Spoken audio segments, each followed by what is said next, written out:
Hey everyone, it's just Prince here.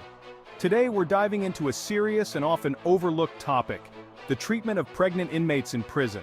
Because let's face it, no one plans for their life to take them from a stroller to a prison cell, but for some women that's the harsh reality. We're going to peel back the layers on this issue, examining the realities, the rights, and the downright wrongs that pregnant inmates face.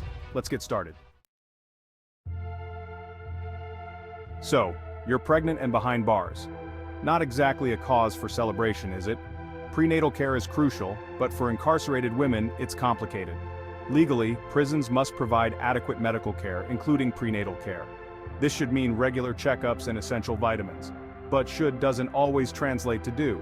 The quality of care varies drastically from one facility to the next. Imagine receiving medical care surrounded by guards. Not exactly conducive to a healthy pregnancy, is it? Some facilities transfer inmates for specialized care, but it's not always the case. It's about human dignity and ensuring a healthy start for both mother and child.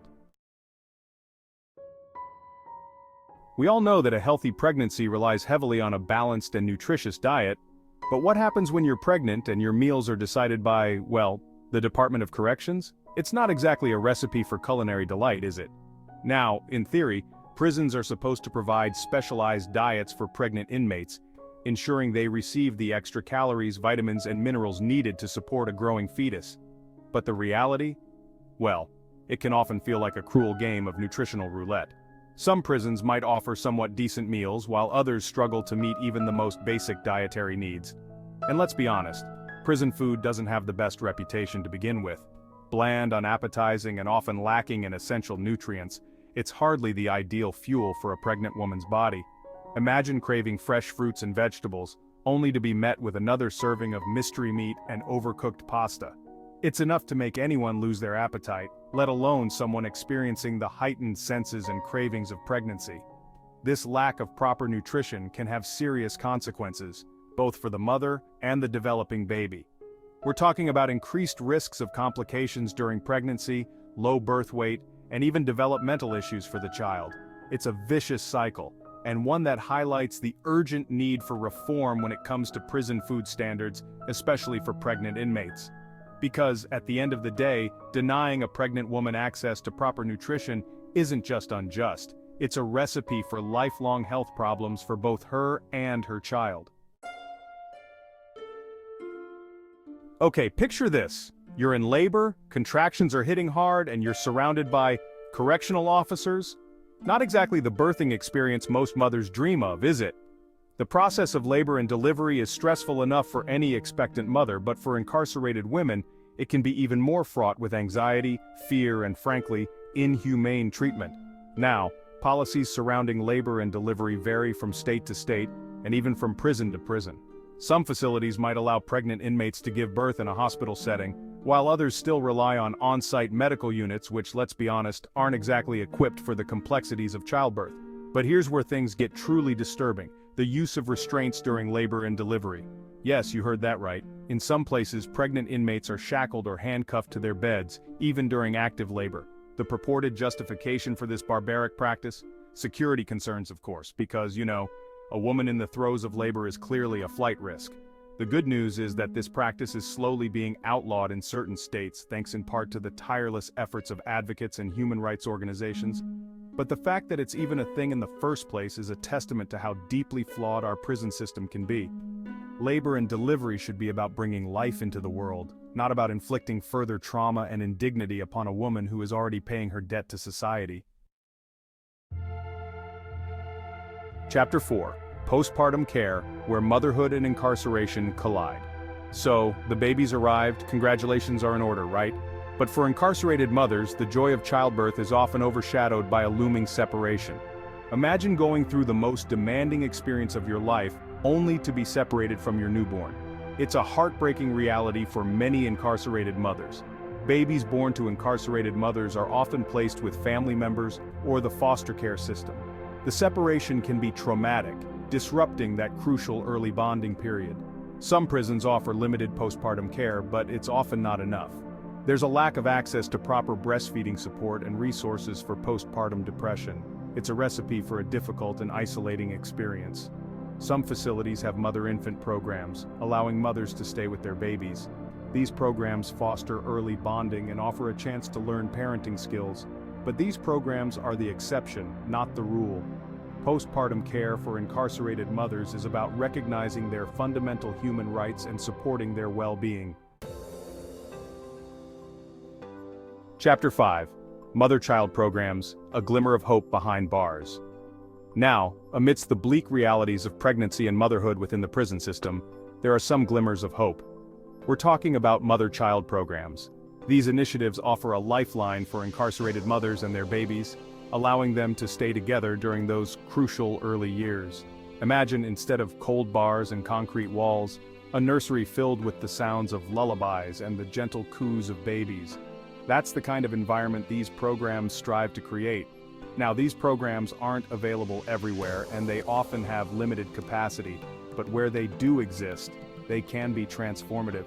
They provide a safe and nurturing space for mothers to bond with their babies, offering everything from breastfeeding support and parenting classes to early childhood education and counseling services, and the benefits extend far beyond the emotional. Studies have shown that children who participate in these programs have better cognitive development, improved social-emotional skills, and are less likely to end up incarcerated themselves later in life. It's a win-win situation, breaking the cycle of incarceration and giving these children a fighting chance at a brighter future. But here's the thing, these programs shouldn't be the exception, they should be the rule. Every incarcerated mother deserves the opportunity to raise their child in a loving and supportive environment, even if that environment happens to be within the walls of a prison. Chapter 6. Mental health support, beyond the bars and the stigma. We've talked about the physical challenges of pregnancy and motherhood behind bars, but what about the toll it takes on a woman's mental health? Imagine navigating the already turbulent waters of pregnancy hormones and postpartum emotions, all while dealing with the isolation, stress, and trauma of incarceration. It's a heavy burden to bear. The reality is that mental health issues are disproportionately high among incarcerated women, and pregnancy can exacerbate existing conditions or trigger new ones. We're talking about depression, anxiety, PTSD, and in some cases even postpartum psychosis. But here's the problem. Access to adequate mental health care within the prison system is often woefully inadequate. Many facilities lack trained mental health professionals, therapy sessions are few and far between, and the stigma surrounding mental illness prevents many women from seeking help in the first place. Imagine feeling like you're drowning in a sea of despair with no one to throw you a life preserver. That's the reality for far too many incarcerated mothers. We need to do better. We need to invest in comprehensive mental health services within prisons, train staff to recognize and respond to mental health crises, and create a culture where seeking help is seen as a sign of strength, not weakness. Because a mother's mental health is just as important as her physical health, and it's essential for her to be in a stable and supportive environment to raise a healthy and thriving child. Chapter 7. Legal and Human Rights, Fighting for Dignity Behind Bars. Now, for all the challenges we've discussed, it's important to remember that pregnant inmates are not forgotten. There are dedicated individuals and organizations fighting tirelessly for their rights and well-being. We're talking about lawyers, advocates, and human rights groups who are working to change laws, challenge inhumane practices, and ensure that pregnant inmates are treated with dignity and respect. They're pushing for better prenatal care, improved nutrition standards, an end to the shackling of women during labor, and increased access to mother-baby programs and mental health services. And they're making progress, slowly but surely. Laws are being passed, lawsuits are being filed, and public awareness is growing. But there's still a long way to go. The fight for the rights of pregnant inmates is an uphill battle, often met with resistance from those who view incarceration as purely punitive. But it's a fight worth having. Because at its core, this issue is about more than just prison reform, it's about human rights. It's about recognizing that even those who have committed crimes deserve basic human decency, especially when they're carrying a new life into the world. And it's about understanding that investing in the well-being of incarcerated mothers and their children is not just the right thing to do, it's the smart thing to do. Because stronger families mean safer communities, and that's something we all have a stake in. Outro, a call to action amplifying the voices of pregnant inmates. So, we've covered a lot of ground today, haven't we? From the inadequate medical care to the heartbreaking separation of mothers and babies, the reality for pregnant inmates is often harsh and unforgiving, but we can't turn a blind eye to their plight. We have to keep talking about this issue, raising awareness, and demanding better for these women and their children. Because in the words of Brian Stevenson, each of us is more than the worst thing we've ever done. And that includes incarcerated mothers. They deserve our compassion, our support, and our unwavering commitment to fighting for their rights. Make sure to subscribe, like, comment, and share. Also, hit that notification bell to ensure you don't miss my new uploads. See you in the next one.